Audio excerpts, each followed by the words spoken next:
دو مسافر ایک ساتھ سفر کر رہے تھے۔ گھومتے گھومتے یہ لوگ شہر خراسان میں پہنچ گئے۔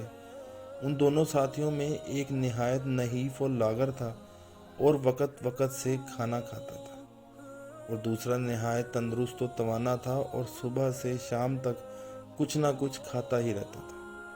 اتفاق سے خراسان کی پولیس نے ان دونوں کو مشتبہ حالت میں دیکھ کر گرفتار کر لیا اور حوالات میں بند کر دیا۔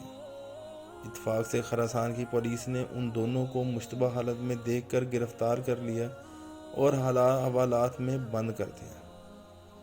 جب 3 دن کے بعد حوالات کا دروازہ کھلا تو یہ دیکھ کر سب حیرت زدہ رہ گئے کہ وہ دبلا پتلا لاغر آدمی زندہ سلامت ہے اور ہنستا کودتا ہوا حوالات سے باہر آ رہا ہے، جبکہ موٹا تازہ پہلوان مرا پڑا ہے۔